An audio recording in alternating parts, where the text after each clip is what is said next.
Now, if we're not careful, sometimes we can buy into maybe what we can call the myth of Bible times. And what I mean by that is this.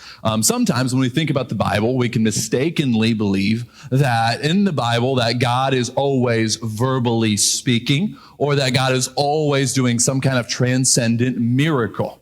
And we look at, we're like, well, of course it was easy for people in Bible times to have faith because God was constantly doing these miracles, or he was constantly engaging in a way that's dramatically different than he's engaging today.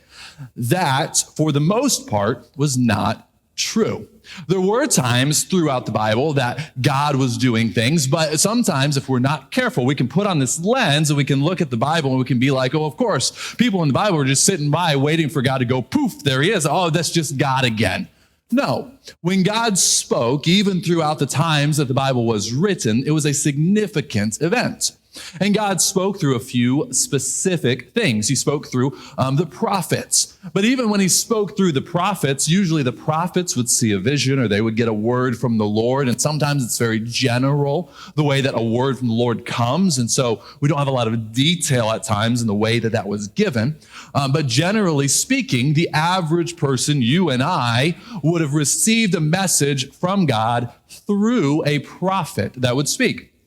Or during the Exodus, this is one of the great exceptions in the Bible, is that during the time of the Exodus, God led his people through a pillar by day and through fire by night, and he rested on the tabernacle. And so there were times that he manifested himself in specific ways. We can think of certain miracles, the manna that God provided in the wilderness, or the crossing of the Red Sea. And so we think of these times, but sometimes, again, if we're not careful, we can think of these times as being the rule rather than the exception.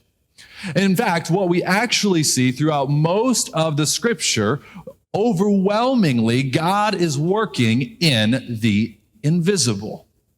You see, John chapter 1, verse number 18, as we come to the New Testament, John says this: no one has ever seen God.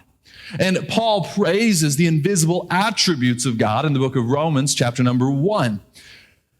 You see, Paul continues, Colossians chapter 1, he calls Jesus the image of the invisible God and says that he created the things both that are visible and invisible. In 1 Timothy, Paul continues to write, and he says in chapter 1, verse 17, that he's the King of the ages, the immortal and the invisible. And the author of Hebrews, even as Moses leaves Egypt, he's not afraid of the king, but he sees him, the author's words, who is invisible. And so then we have to ask ourselves, how then do we relate to, how do we understand, how do we predict, and how do we know something about a God who is invisible to us? And I think the clearest metaphor that we find on how God works is the wind. How many of you have seen the wind? No one has seen the wind. In describing the work of the Holy Spirit, Jesus says so in John chapter number 3. No one has seen the wind. But what we have seen is we have seen the way that the wind affects things. I was speaking with Jane this week. We were talking. Jane was from originally Southern California. My wife and I met in the same part of Southern California, kind of on the edge of the Mojave Desert. And so out there, it's a lot of sand and a lot of dirt and not a whole lot of anything else, okay? There's not a whole lot that grows out there. There's very specific plants that grow out there. There's a lot of wind that comes through this specific valley. It's called the Antelope Valley. And one of the things that amazed me, I grew up in the Midwest, and so I went to college in California, and it was very different, right? Very different. Loved the time out there. But one of the things that surprised me the most, I was driving, and all of a sudden I looked into this. There was an empty field. And you and I think empty field in the Midwest, there's grass, maybe some, weeds growing up, things like that. In Southern California, an empty field means a lot of dust, some tumbleweeds rolling through, some little plants coming up, some Joshua trees kind of poking up out of the ground in this part of the country. And I look over as I'm driving, and out of the corner of my eye, I see some movement. And it wasn't just like any movement. It wasn't another car. It wasn't a person. It was bigger. And I look over, and it looks like a tornado coming at my car. What they call is they're called dust devils. dust devils. Have you guys ever seen the Tasmanian devil cartoon? It kind of looks like that, but taller. I mean, it had to have been 30, 40 feet tall, and it was only about maybe 8, 10 feet wide, and it was all of this sand had just gotten sucked up into this wind. And so I'm in my car, I'm looking at it, I'm slowing down because I don't really know where this thing is going, but it feels like it's coming at me.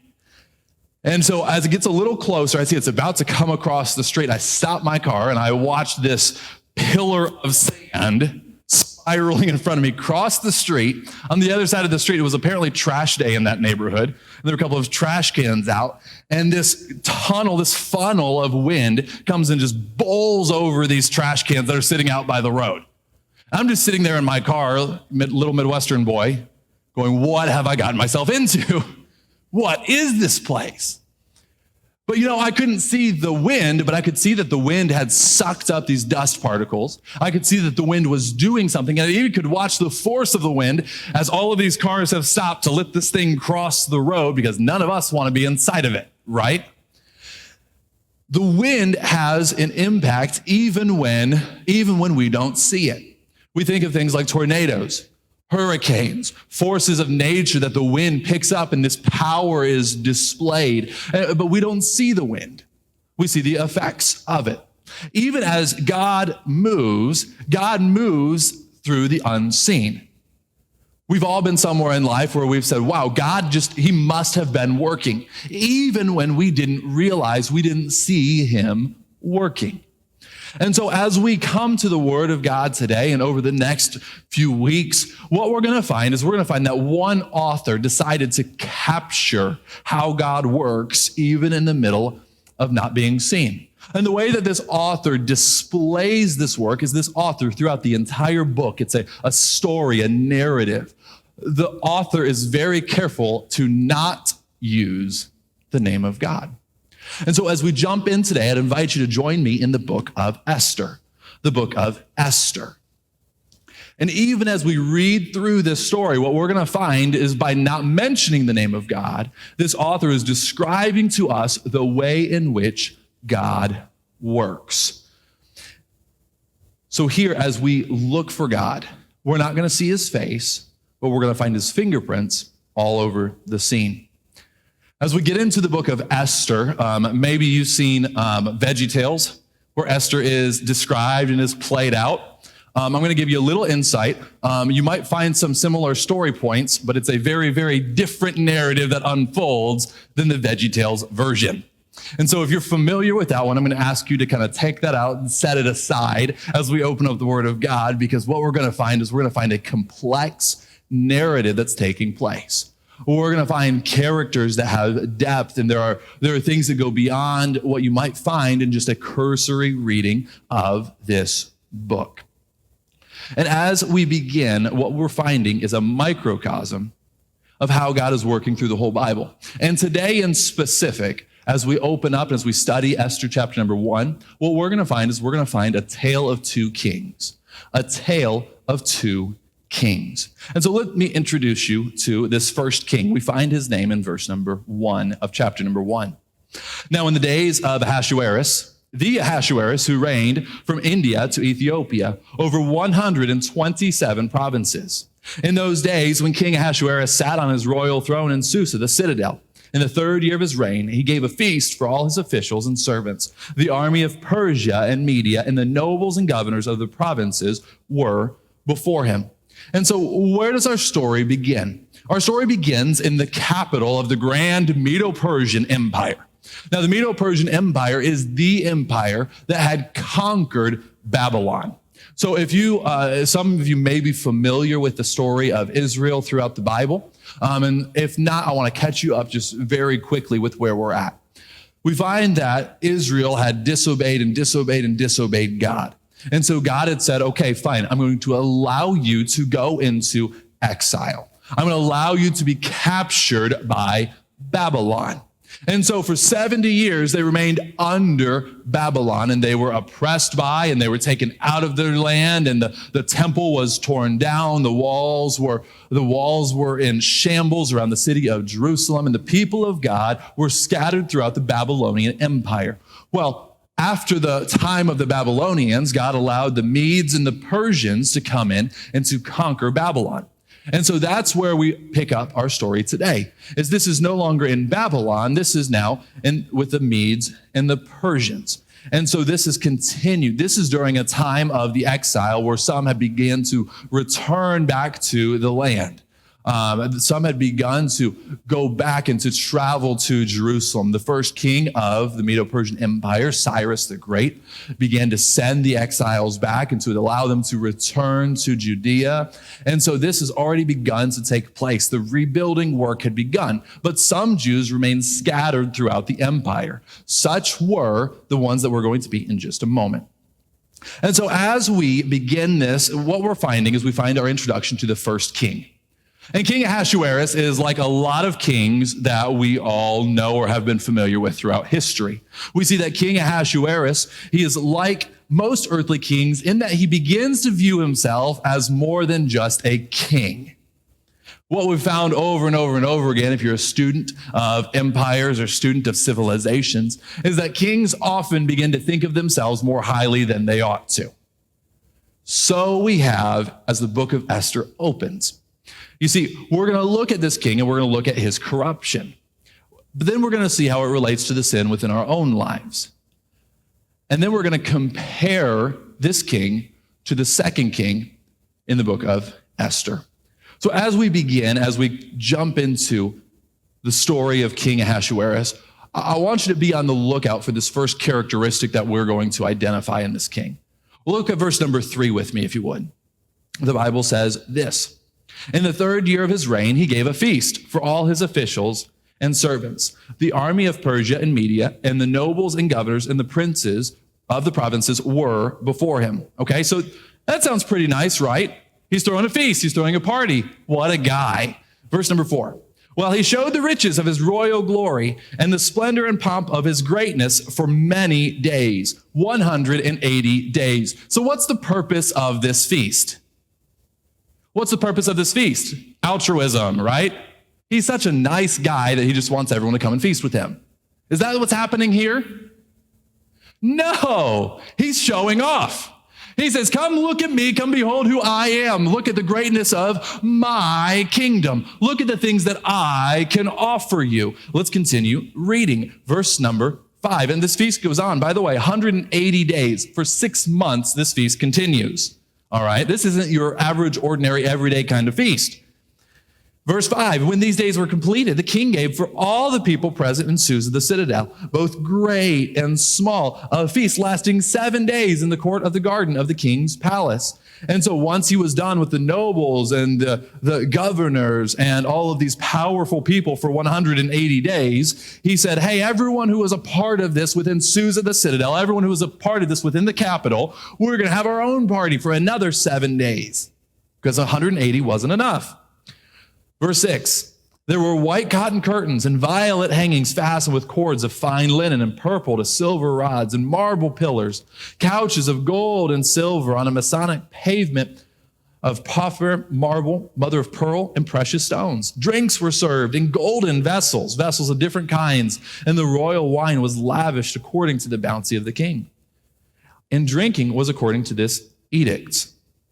Watch this, the story is about to change here. The drinking was according to this edict. There is no compulsion. For the king had given orders to all of the staff of his palace to do as each man desired. So what we find is that Ahasuerus begins with manipulation.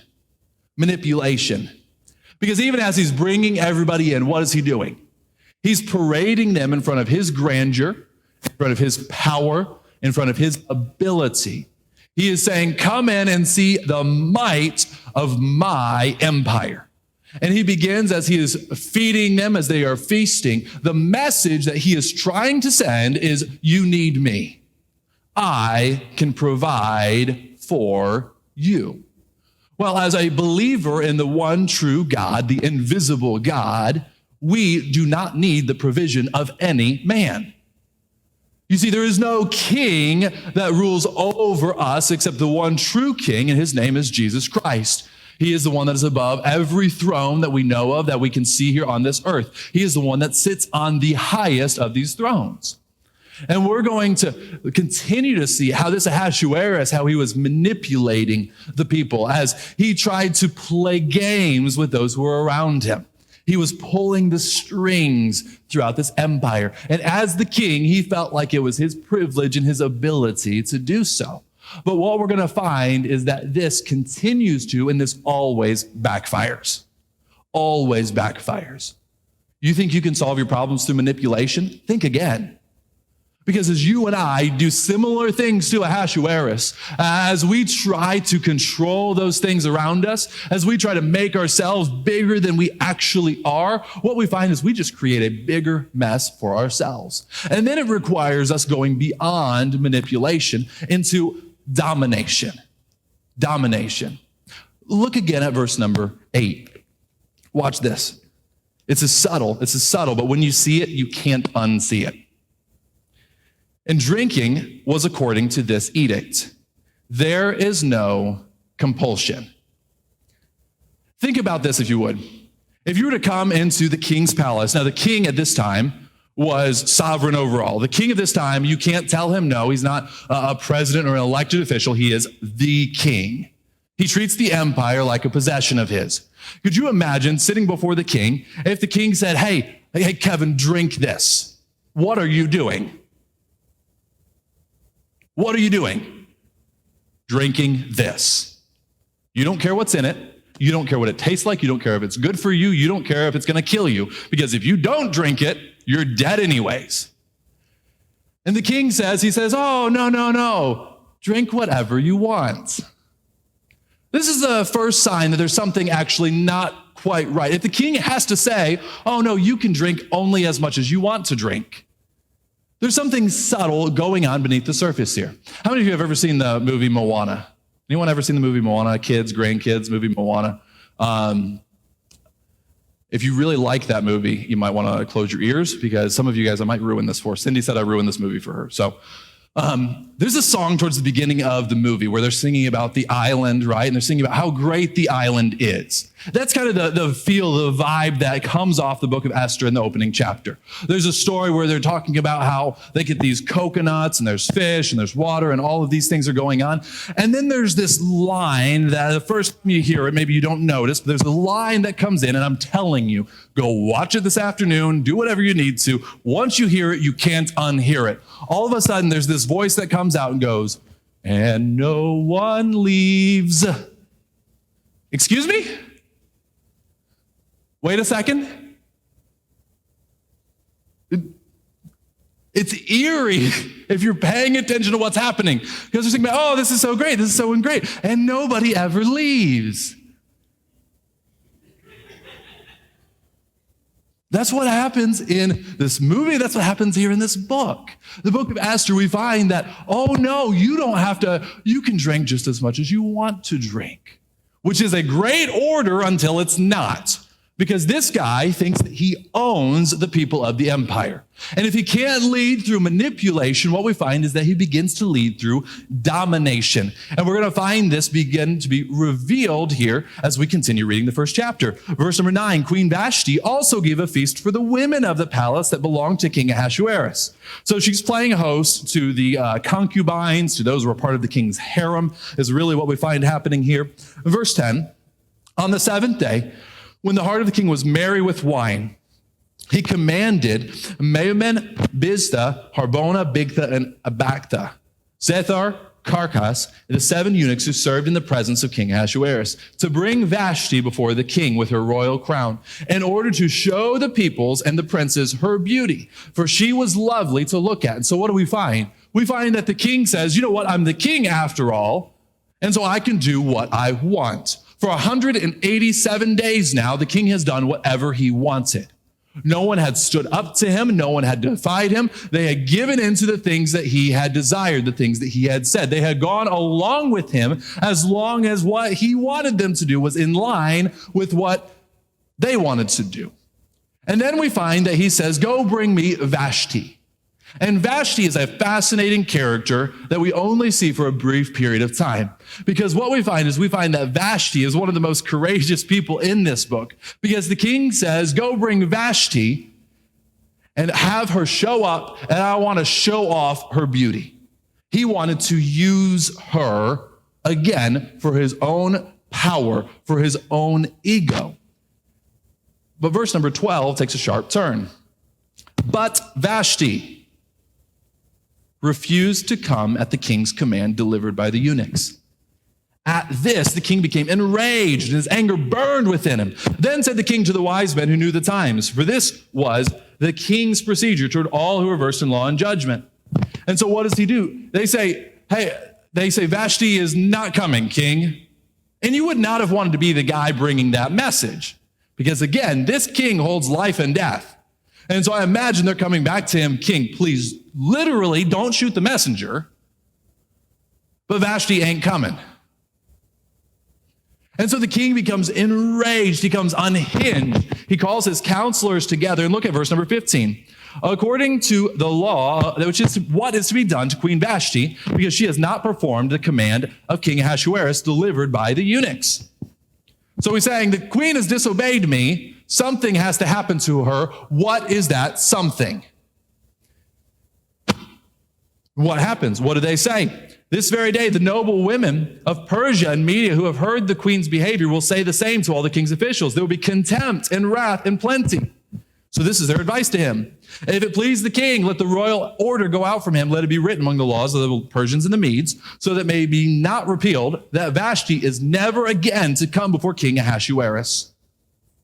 So what's happening? The law of the Medes and the Persians is a really, really fascinating study. We have records of this outside of the biblical text as well that shed some light onto this, but the story of Esther gives us the context that we need. The law of the Medes and the Persians could not be changed. If you're familiar, maybe some of you are familiar with the story of Daniel in the lion's den. As Daniel was praying to his God, and the king had said, no one can pray to any God except me, and Daniel continued to pray to his God. The king then regretted this when he found out that Daniel was the object of the order. But what happens? He says, I can't change the law once it's put into law. This is the same empire, the Medes and the Persians. So this is the same code of law that's taking place here with Ahasuerus. He can't change the law once it's put in place. And so they're saying, make it so firm, put it into law, saying that Vashti can never again come before you. Not just tell her you don't want to see her again, put it into law. Because law here is a tool that Ahasuerus is using for his domination. And so he says, great, that is a great idea. And so he puts it into law that now Vashti is unable to come before the king, aka Vashti, aka the queen, aka his wife. And so what do we find? Even as he is manipulated, even as he is dominated, we find that this king who thinks something of himself has abdicated his responsibility. He's abdicated his responsibility. He's walked away from. He said, there's nothing, I don't have any responsibility to Vashti. Vashti has responsibility to me. And so because Vashti is unwilling to do the thing that I have commanded her to do, no matter how degrading, no matter how immoral that is, I want nothing to do with her. And he abdicates his position in this relationship. And so when the decree, verse 20, was made by the king, is proclaimed throughout all the kingdom, for it's vast, all women will give honor to their husbands, high and low alike. And so they're saying this is a model not just for us, but this is a model for the entire kingdom. And so now as the leader of the kingdom, he is setting a model of abdicated leadership and a style of leadership that involves and necessitates manipulation and domination. And here's the thing. We look at King Ahasuerus and we're like, wow, that guy is terrible. But how many times do we see these patterns play out in our own lives in subtle ways? We may not be the king of a nation. We may not even be the boss at work. But what do we find? We find that in our own flesh, we begin to manipulate those around us to try to accomplish the things that we want. Not leading, manipulating. We find that all of a sudden we might behave one way around one person and we behave a different way around somebody else. Or we find that when manipulation doesn't get its way, then we have to dominate. We have to be the one that our voice is heard. We have to be the one that is loudest. We have to confront. We have to go above and beyond, and we have to be loud to make sure that our opinions are known. Well, we're going to see the mess that this gets Ahasuerus in here in just a moment. And if those two things don't work, what do? Well, what's our nature? When we get riled up and when we really just force our way through and then we don't get our way, fine, then I won't do anything at all. We see this in our homes. We see this in our places of work. We see this in our schools. We see this in our churches. How when we don't get our way, all of a sudden, you know what? Fine, be that way. And we see this petty tyrant say, fine, the queen won't do what I want her to do, pout. Let me point out what he doesn't do. Does he go to Vashti when he hears this? Does he approach her and try to make things right? Does he say, Vashti, what have I done to offend you? Does he say, Vashti, I'm sorry for making this kind of request? Of course not. He's the king. He doesn't have to. And so what instead he decides to do is behave as inappropriately as possible. But is this not our human nature? Is this not the flesh that is inside of us? It pulls us to this brokenness. It pulls us to these ways of behaving. This is the story of one king. But let's see where that gets him. So he makes this decree. It goes out to all people. Look at chapter 2, verse number 1. After these things, so that's this decree. After these things, when the anger of King Ahasuerus has abated, he remembered Vashti and what she had done and what had been decreed against her. That word, that phrase, he remembered Vashti. Let me give you some insight. Here's what's going on. He missed her. When he calmed down, when he realized that maybe it wasn't as big of an affront as he wanted it to be, he missed Vashti. Well, I'll just call her then, right? No, you're way past that now. Because when the opportunity for restoration presented itself, instead, he chose to push against it. And so now, even though he desires Vashti again, even though he wants Vashti again, which what we can see throughout this history that he has, this was probably for his own gain, not for her well-being, but he remembered Vashti. And this whole pattern, what we find is he doesn't even learn from this, but rather this whole pattern repeats itself in chapter number 2. Because then what does he do? Follow with me. We're going to read through this quickly. Verse number 2, then the king's young men who attended him said, King, we have an idea. And they've been really helpful with ideas so far, right? These are the guys you want to listen to. They say, King, we've got another idea. Then the king's young men who attended him said, let beautiful young virgins be sought out for all the kingdom, for the king, and let the king appoint officers in all the provinces of his kingdom to gather all the beautiful young virgins to the harem and Susa the citadel, under the custody of Hegai, the king's eunuch, who is in charge of the women. Let their cosmetics be given them, and let the young women who pleases the king be queen instead of Vashti. This pleased the king, and he did so. So what's happening? The world's most twisted beauty contest. Go out through all the kingdom and tell these young women, let's find beautiful young virgins and we'll bring them into the king and they'll parade themselves. We're actually going to find it goes beyond just parading themselves, but they're going to come and they're going to show themselves before the king and before the court. And the one that the king desires will become queen instead of Vashti. Does this pattern sound familiar? Because who's saying no to the king? When one of the king's heralds comes into the court and says, hey, you're pretty, come with me. What are you gonna say? You know what, I'd rather not. Excuse me? How does it go to those who say no to the king? And so what we find is that, again, he completes and he goes full circle and he continues this pattern of behavior. Look at verse number 5. Now there was a Jew in Susa, the citadel, whose name was Mordecai, the son of Jair, son of Shimei, son of Kish, a Benjamite. Now, verse 5 is important. We don't have the time to hit it today, but we're going to come back to this in the coming weeks.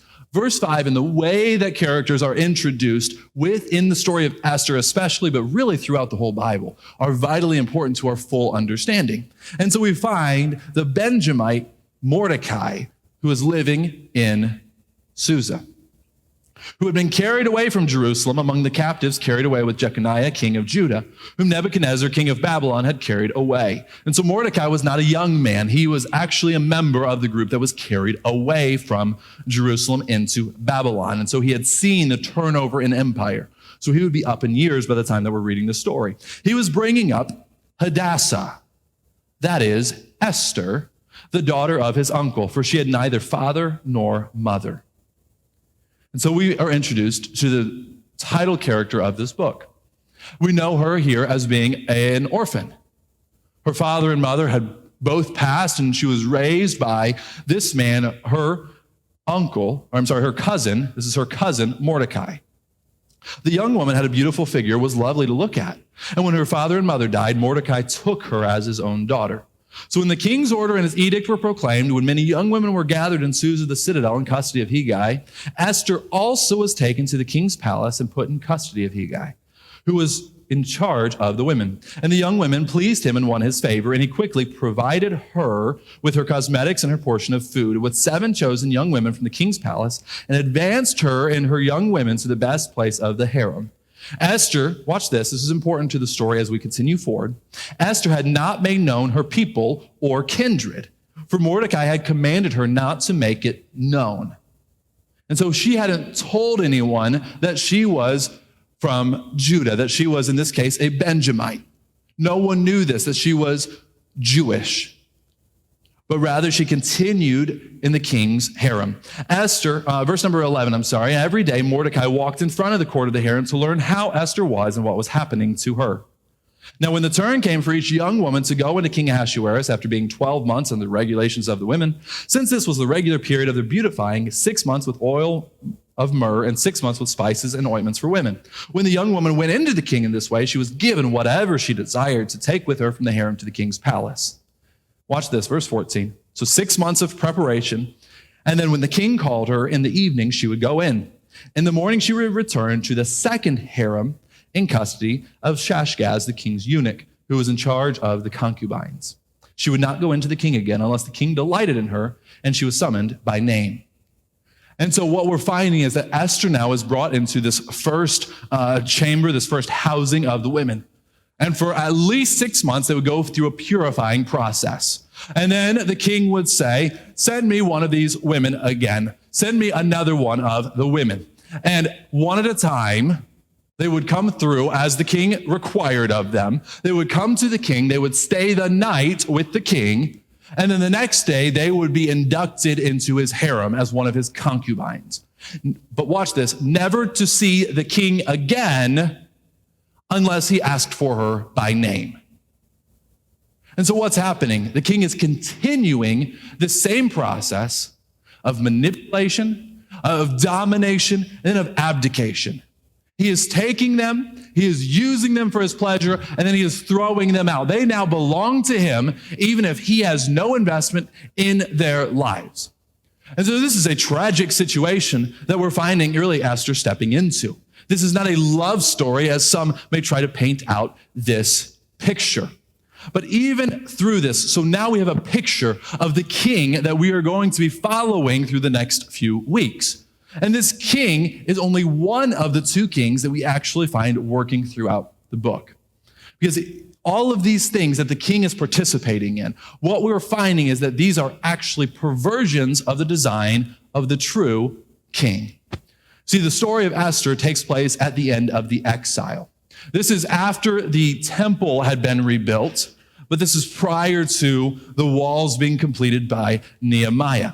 The sins of Israel leading up to this were many of the same sins, maybe not identically in practice, but the motive and the heart behind them, the picture of this manipulation, the domination, the abdication, over and over again, the same cycle existed throughout the people of Israel, which is what brought them into bondage and into exile in the first place. But what we're going to find is we're going to find that God, the true king, the invisible God, the one king that is watching over the story that's taking place in Esther's life, that he is not a God of domination, manipulation, or abdication. He is a God of restoration. He is a God of restoration. Watch what happens in Isaiah chapter 41, verse number 19. Write this down, study this later. It's beautiful. He writes this, Isaiah does.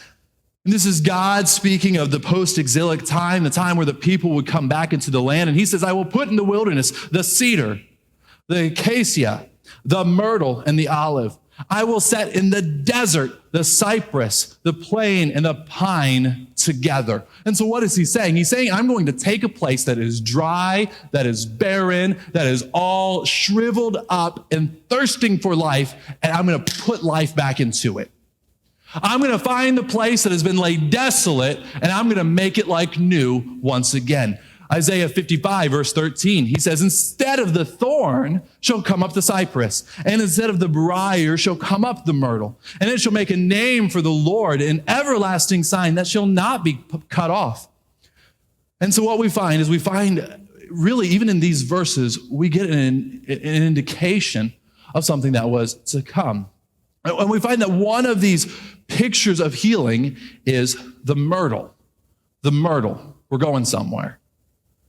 In both of these verses, Isaiah brings out the importance and the specificity of these plants, and he includes in both of them the myrtle. We find this myrtle coming up two more times. Zechariah chapter number 1, we find a vision that Zechariah has among the myrtle trees as God is promising the restoration and the healing of his people. We find in Nehemiah chapter number 8 in what we call the Feast of the Tabernacles, or the Feast of Booths, that's continued even throughout New Testament by Orthodox Jews throughout history, the remembering of the time that they had tabernacled in the wilderness. And this once again brings up the myrtle, this plant that is a picture of the restorative properties of God. You say, okay, Nate, where are you going with this? We just read through the book of Esther. How does this tie in? I want you to go back to verse number 7 with me. Because I told you the introductions of these characters are important. We don't want to just gloss over, skip these, and well, I don't know what this is meaning. These are important to the story that we're stepping into. Chapter 2, verse number 7. He, Mordecai, was bringing up Hadassah, that is, Esther. Does anyone want to take a guess at what the name Hadassah means? Hadassah is the Hebrew word for the myrtle. Even in this picture that God is painting for us, even in this story that he's showing us this king, Ahasuerus, who rules with an iron fist, who dominates over his people, who manipulates his people, who then abdicates his authority and his responsibility to his people when it conveniences him. In the face of Ahasuerus and into the court of Ahasuerus, God is placing Hadassah, the myrtle. What is he doing? He's bringing restoration. He's bringing healing.